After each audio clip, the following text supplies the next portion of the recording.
Le pensophone. Écoutez, il y a tant à voir.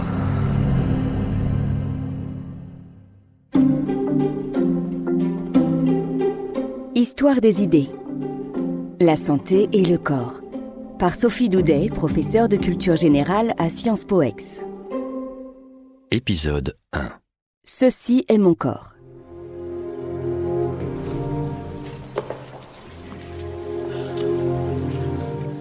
Printemps 1632. Le célèbre professeur Nicolaes Stulp contemple, satisfait, le tableau qu'il a commandé avec ses collègues de la Guilde des chirurgiens d'Amsterdam, au jeune et très prometteur Rembrandt. Quel spectacle! Le corps blafard d'un voleur qu'on vient juste d'exécuter est allongé sur la table d'examen. Autour du cadavre dénudé, les hommes de l'art s'empressent et prennent des notes. Ils semblent fascinés et vaguement inquiets. Les dissections, longtemps interdites par l'Église, sont encore rares, et la nouvelle foi dans la raison scientifique n'efface pas tout à fait l'impression d'être sacrilège. Toulpe, qui a conservé son austère mais raffiné costume de notable local, ouvre le bras du cobaye. Sans jamais le toucher, il dégage du bout de ses ciseaux les tendons et les muscles. Il fait doctement la leçon au sommet de sa gloire, sous l'autorité symbolique d'André Vézal, grand anatomiste et médecin de la Renaissance, dont le maître ouvrage est posé sur une écritoire au premier plan de la scène.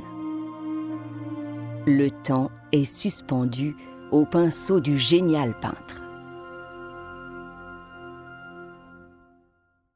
Quelques années plus tôt, on lui eût réclamé une descente de croix ou un tableau représentant Jésus au milieu de ses disciples.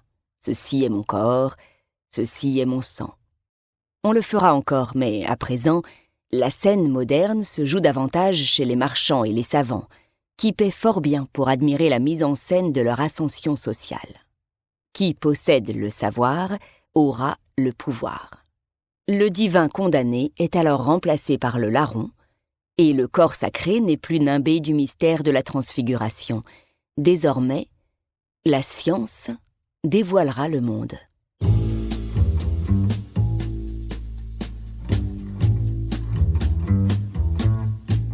Avancez au centre du théâtre d'anatomie.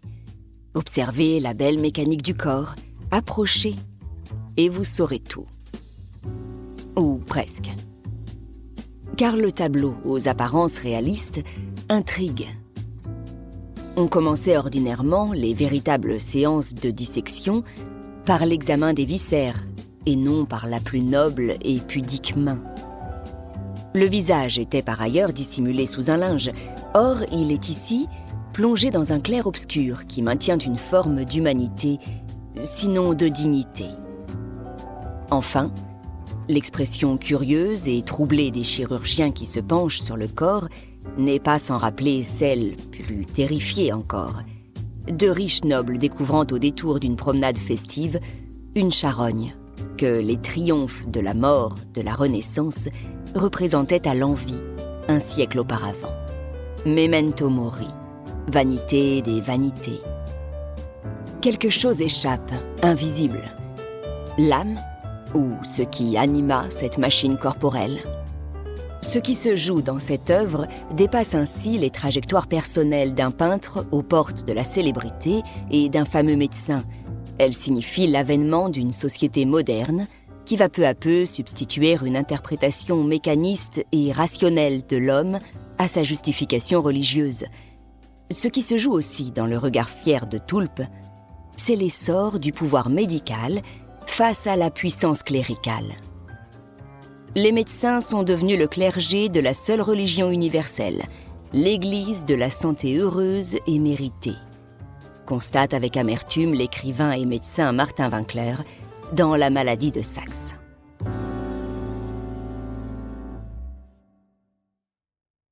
La santé, un capital physique, mental et social.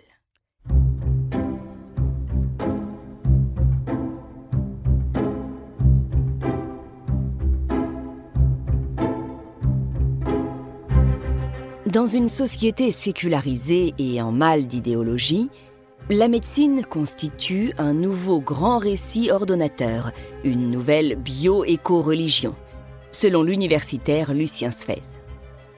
Ce qui enfin se trame dans le malaise diffus du public qui contemple la dissection pour les besoins de la science d'un corps coupable, donc déshumanisé, c'est l'émergence d'un biopouvoir dont le philosophe Michel Foucault affirme qu'il a pour objectif de gouverner la société en disciplinant ou en dressant les corps des individus qui la composent. Désormais, le salut aura pour nom « bonne santé », ainsi que le proclame dès 1946 l'Organisation mondiale de la santé. La santé est un état complet de bien-être physique, mental et social, et ne consiste pas seulement en une absence de la maladie ou d'infirmité. L'ambition est vaste, puisqu'elle ne se contente pas de prendre en compte la guérison de pathologies déclarées, mais également la situation sociale et économique du patient. En France, l'espérance de vie varie ainsi de 7 ans selon qu'on est ouvrier ou cadre. Mais qu'est-ce que le bien-être et comment le distinguer de la notion confuse et subjective de bonheur ? Ici, la santé ne se limite plus à n'être pas malade, elle se conçoit comme un capital qu'il faut conserver, voire faire fructifier. On prévient tout autant, voire plus qu'on ne soigne, ce qui implique une surveillance accrue, mais aussi des traitements ou des actes dont on peut contester la nécessité, surtout quand elles recoupent des enjeux économiques liés aux laboratoires pharmaceutiques.